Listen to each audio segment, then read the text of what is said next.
Selamat pagi anak-anak. Apa kabar kalian hari ini? Semoga di masa pandemi ini kita selalu dilindungi oleh Tuhan Yang Maha Kuasa. Maka dari itu, Ibu mengajak untuk berdoa bersama sebelum memulai kegiatan belajar kita hari ini. Berdoa mulai. Selesai. Perlu Ibu mengingatkan bahwa pada masa pandemi ini wajib kita mengikuti kegiatan protokoler kesehatan yang dianjurkan oleh pemerintah, yaitu yang pertama wajib menjaga jarak, yang kedua wajib mencuci tangan, dan yang ketiga wajib memakai masker apabila keluar dari rumah. Dan juga Ibu harapkan dengan tidak adanya kegiatan tatap muka kita di sekolah, Ibu mengharapkan di rumah semangat belajar Anda itu tetap ada. Baik anak-anak, materi kita hari ini tentang perubahan sosial budaya. Yang pertama adalah arti dari perubahan sosial budaya.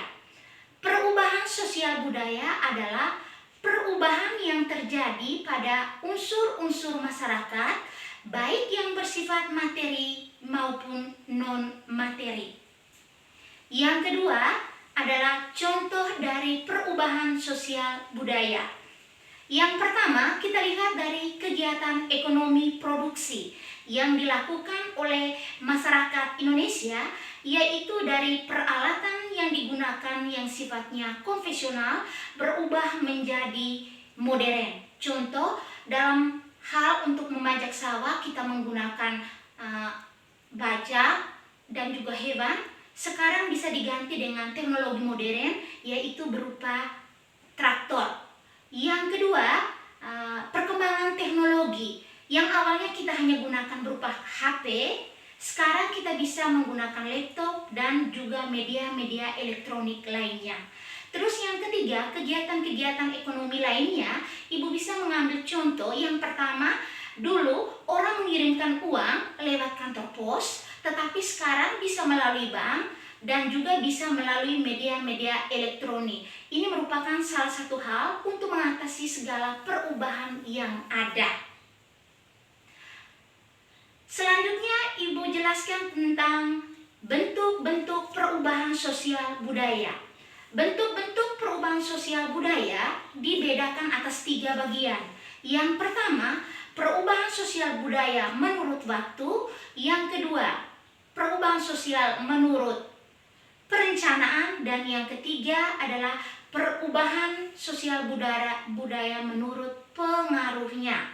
Yang pertama adalah perubahan sosial budaya menurut waktu. Dibagi atas 2, yaitu perubahan sosial budaya secara lambat atau evolusi, dan yang kedua adalah perubahan sosial budaya yang sifatnya cepat atau revolusi. Contoh dari perubahan sosial budaya yang sifatnya evolusi, yaitu bahwa pada masa dulu masyarakat Indonesia dikenal dengan manusia purba yang kehidupannya orientasi pada kegiatan berburu dan meramu. Sedangkan untuk perubahan sosial budaya yang sifatnya cepat, kita dapat lihat dari kegiatan revolusi industri. Dan kita ketahui bersama bahwa revolusi industri adalah kegiatan di mana bahwa tenaga manusia diganti dengan tenaga mesin. Dan yang menjadi pelopornya adalah negara-negara Eropa, khususnya adalah negara Inggris. Maka dari dampak kegiatan revolusi industri ini ada hal-hal yang terjadi pada saat itu. Yang pertama, perdagangan semakin berkembang. Yang kedua, transportasi lancar. Ketiga, berkembangnya urbanisasi. Dan yang keempat adalah terjadinya kesenjangan sosial. Itu merupakan dampak dari terjadinya revolusi industri.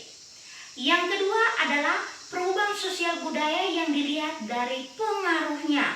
Kalau dari pengaruhnya ini dibedakan atas 2, yaitu pengaruh perubahan sosial budaya kecil, dan yang kedua adalah pengaruh perubahan sosial budaya yang sifatnya besar. Contoh dari perubahan sosial budaya yang kecil, ini kita bisa lihat dengan model-model pakaian yang digunakan seseorang sesuai dengan selera yang dimiliki oleh sekelompok orang. Sedangkan perubahan yang terjadinya secara besar-besaran, di sini kita bisa melihat perbedaan kegiatan yang dilakukan oleh masyarakat pedesaan maupun perkotaan. Salah satu contoh kita lihat di sini dari sifat individualistiknya, yang kedua sifat gotong royong. Yang ketiga adalah perubahan sosial budaya yang sifatnya adalah direncanakan, yaitu bahwa yang direncanakan itu di sini kita contohkan jalan, jembatan yang dibuat oleh pemerintah. Ini merupakan salah satu tujuan penting dalam perkembangan suatu pembangunan dari setiap daerah atau wilayah. Terus contoh dari perubahan yang tidak direncanakan, contoh di sini adalah bencana alam. Bencana alam itu bisa dibedakan atas dua, bencana alam akibat dari faktor alam, yang kedua adalah faktor manusia. Untuk itu, yang terjadi pada saat ini adalah yang tidak direncanakan. Contohnya faktor alam, yaitu berupa banjir, erosi, gunung meletus, kemarau panjang. Ini yang merupakan salah satu sistem perencanaan yang tidak direncanakan. Baik anak-anak, itu materi Ibu hari ini sebagai pertemuan pertama kita pada pagi hari ini. Baik, sebelumnya itu Ibu ingin bertanya, mungkin ada yang belum mengerti atau mau bertanya kepada Ibu tentang materi kita hari ini. Ibu berikan kesempatan untuk bertanya.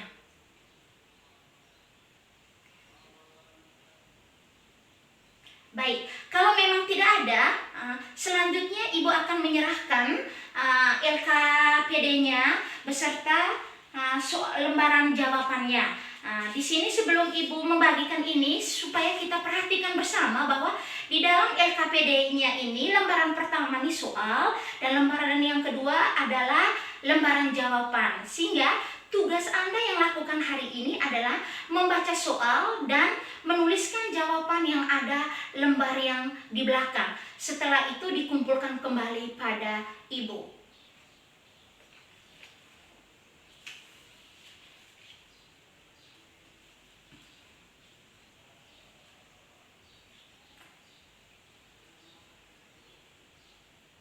Baik, anak-anak, kalau memang sudah dikumpulkan semua, yang terakhir Ibu mengucapkan limpah terima kasih kepada Anda sekalian yang meluangkan waktu pada kesempatan ini untuk mengikuti kegiatan pembelajaran pada pagi hari ini.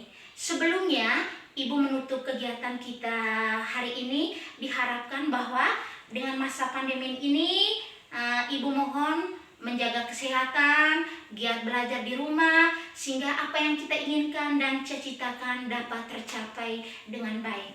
Untuk menutupi kegiatan kita hari ini, Ibu minta salah satu untuk mengangkat doa. Sekian dan terima kasih.